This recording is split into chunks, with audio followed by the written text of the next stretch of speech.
Hey everybody, Tim Welsh here. Another installment of Most Rare Vision coming your way. I wanted to get a video out to you guys sooner because I know all of you in this time of crisis have been sitting peeling your faces off because you haven't heard from me for a week and a half. But I wanted to get another video out to you, but I find that during this time of weirdness with the coronavirus, I spend a lot of time half drunk and half naked in my apartment just screaming at nothing because I'm so anxious and depressed.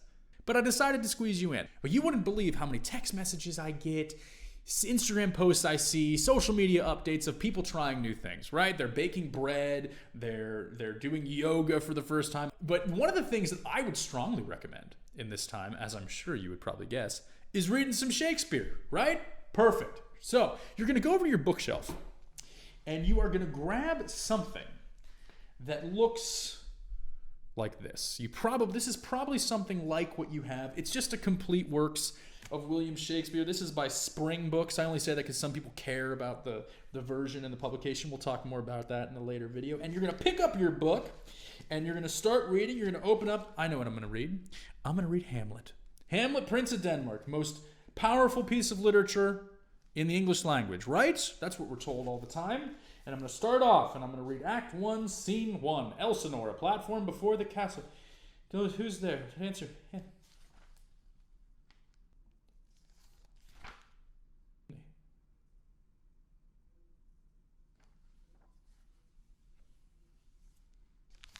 And then you're going to stop, because it's boring.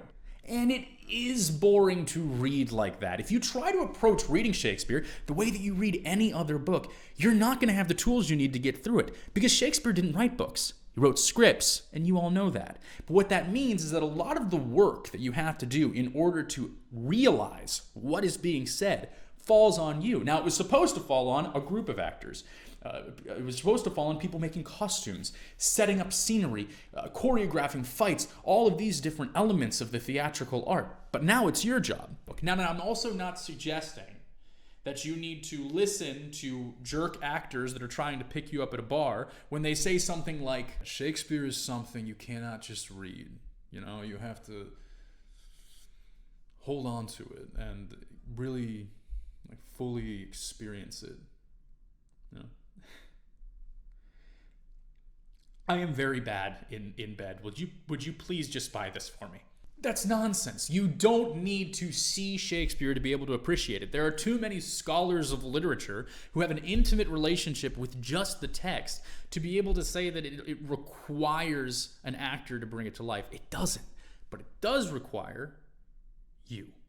And requires to read in the way that an artist would read. Now, that doesn't mean it's some highfalutin feather in your cap way of reading the text. It's just reading it, but it's doing it with an energy that has an objective. You're going to take the text, you are going to have an emotional and mental response to it, and then you are going to produce, in here, the theater of our minds, what is being said by Shakespeare. And I think that that's an artistic endeavor. That is taking something, finding inspiration, and following through with it. So, that's the way I like to read Shakespeare, and so I wanted to show you the way that I like to approach the text, because I think it might be helpful to you, and it might make reading Shakespeare a little bit more fun. I have a lot of fun doing it. The first step of reading artistically, for me, is starting my engine creatively. I have to get my mind working, and the best way to get my mind working is to honestly ask questions about the text.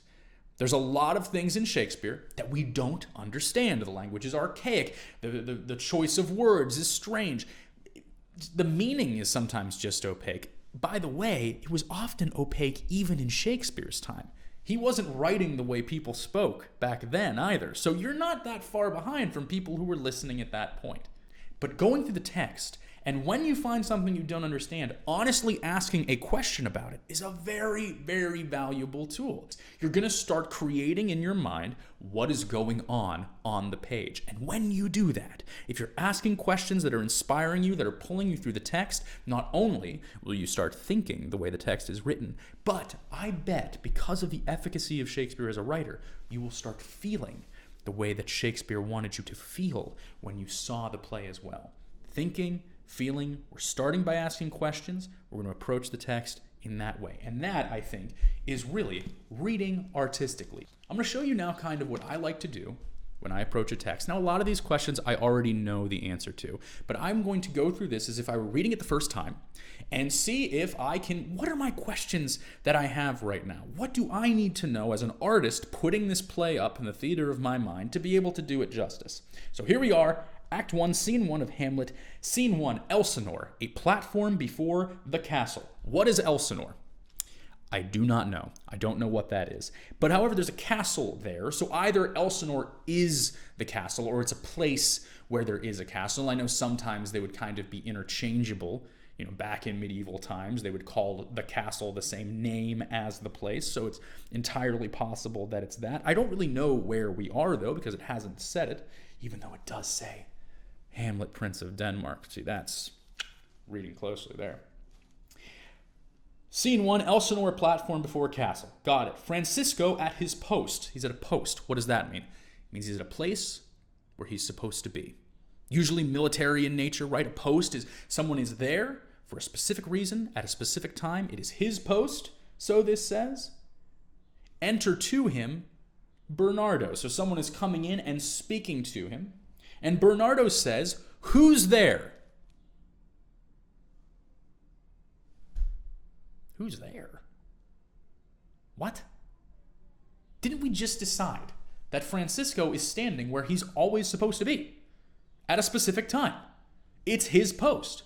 And Bernardo approaches him knowing that someone's supposed to be there at this time, and we assume that he would know it was Francisco. But he doesn't. "Who's there?" he says. The first lines of the play. All right, I wonder why he doesn't know what's going on. I don't know. Let's find out. "Who's there?" Bernardo says, and Francisco responds, "Nay, answer me. Stand and unfold yourself." What do you mean stand and unfold yourself? Well, stand, like present yourself, okay, but unfold yourself.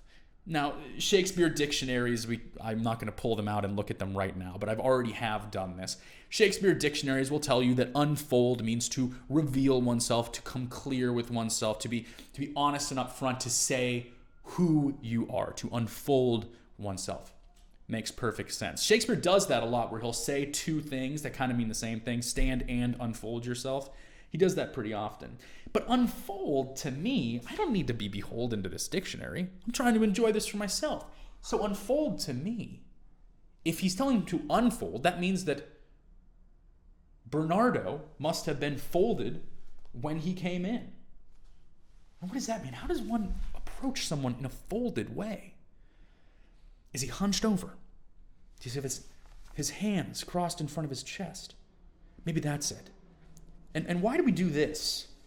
See, now what I'm doing, I'm thinking, I'm putting myself in the place of the character, and I'm beginning to feel something. Because when I do this, I feel cold. Because this is what I do when I get cold. So, perhaps the reason he's come in, folded and bent like this, is because it's cold. Now, is that the definitive explanation of what the word unfold means in this text? No, but who cares? It's your play, right? So, I'm imagining that Bernardo enters in folded like this. Now, why would he do that? Is it cold, perhaps? Or is he uncomfortable? People do that in situations where they're nervous or apprehensive. If you get into an argument with someone, oftentimes you'll see them cross their hands in front of their chest because they're covering a vulnerable part of their body. They're trying to look safe, right? So perhaps that's it as well. Perhaps Bernardo is also feeling apprehensive about what's going on here. Stand and unfold yourself, Francisco says. Long live the king, Bernardo says. Aha, we're in a kingdom. Good to know. So Elsinore is a castle. Makes sense. There is a king around. And apparently, it's a really good idea right now, when confused and confronted by a man in the dark, to ally yourself with the king. That's a word of safety, right? So we can imagine someone's at a post, usually a military thing. They're saying, long live the king. These are probably soldiers.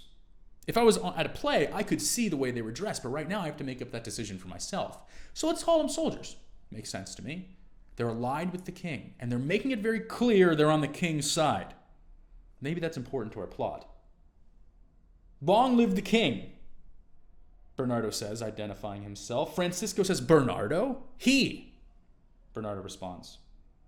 Francisco says, you come most carefully upon your hour. Now, what does that mean? Why coming carefully upon your hour? Does that mean that he's quietly sneaking up? That he's entering carefully and slowly? Maybe that would explain he's hunched over. Something's wrong here. Something's a little, foreboding. Or carefully upon your hour, does that mean you're right on time? And if he is right on time, how does our friend Francisco feel about that? Is he saying, oh, Bernardo, thank you so much for being right on time as usual, punctual as always. I appreciate that. Or is he saying, Bernardo, you never come a moment too soon, do you? I don't know. Up for you to decide. Cast the roll in your head. 'Tis now struck 12. Get thee to bed, Francisco, says Bernardo. 'Tis now struck 12. Get thee to bed. It must be midnight. It is dark. They couldn't see each other. That's adding to this confusion of who's there. It's nighttime. It's probably out. It's outside. We're on a platform in front of the castle. It's cold, dark, and something is mysterious in the air. Francisco thanks Bernardo for letting him go. He says, for this relief, much thanks. He's relieving him from his post. 'Tis bitter cold. There it is. It's cold. Our answers are starting to come, but more questions are appearing because Francisco then says, and I am sick at heart. Why? Why would you be sick at heart, Francisco? I would imagine we're going to find out. Have you had quiet guard? Bernardo says in response, as if to say, something's wrong. Well, did something happen in the guard? Was everything quiet? But Francisco dashes that aside and says, not a mouse stirring. It's been quiet, he says. Too quiet. Well, good night, says Bernardo. And there we had it. The first few lines of Hamlet. And we saw how creatively we started asking questions, getting our minds going, getting our feelings going, started using our bodies just a little bit, and you start realizing that there are threads that pull you through Shakespeare. Questions and answers. And identifying the questions becomes supremely important. So now we have a list of questions that have answers. We know we are in Elsinore, which is a castle. It is cold, it is dark, it is nighttime. These men are having trouble seeing each other. They're having trouble understanding the way the other is feeling. There is a sense and an atmosphere in the air of ambiguity and mystery. Something isn't quite right. So we have the answers to those questions given to us by Shakespeare. But there may be questions you have that haven't been answered yet. And either you read and find out, and the questions will be answered, or they're questions that are not supposed to be answered. Shakespeare does a thing when he writes an actual question in a play. The next line almost always answers it. And that happens in this scene. Bernardo asks Francisco if everything was okay on his watch. Francisco immediately says it was all quiet. But there's one question that isn't answered immediately. And it's the first line of the play. Who's there? Now we can get into the whole, there is an academic history behind why this is the first line in the play Hamlet. And I don't have the depth or the time to educate anybody on that. There's so much work that's gone into it. But from our little brief exposure to it, the way I feel about it from just this, is that question is isolated. It starts the play off, who's there, and then it's not answered immediately. In fact, it's intentionally not answered. Nay, no, I won't tell you. Stand and unfold yourself. It's as if the first two characters in the play immediately ask a question that is supposed to be hanging in the air for the rest of the show. Who's there? And the answer is no. Look at yourself. Hamlet, as we come to find out, is a character that is obsessed with many things. He's obsessed with ethics. He's obsessed with the idea of figuring out how things work, to break things down and to look at them from the inside. And he is also deeply invested in the idea of what something appears to be versus what it actually is. The top question of the play, who's there, will drive us through the rest of the text What does it mean to be there? To be present? To act as if you are there?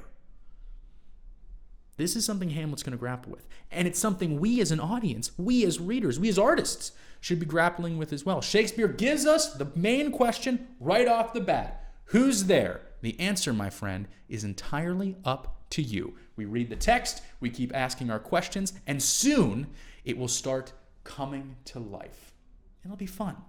We're going to press on later with other ways of engaging in artistic reading and other ways that actors or other artists may approach this text for help. This certainly isn't the only way. This is a very early step in the process of engaging with Shakespeare's text. I use the word engage way too much. But what do you think? That's what I'm really interested in.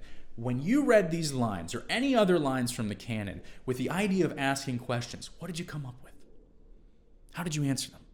And did you find that it lit a fire under you a little bit to move through the text? I hope so. It does that for me. And when I'm sitting around bored in my apartment, pulling open my Shakespeare and reading it that way is an exciting thing to do. I hope it is exciting for you as well. I hope you take care of yourselves, and I will see you soon. Reach out, leave comments, like and subscribe. So have a great day, folks. I will see you next time. Cheers.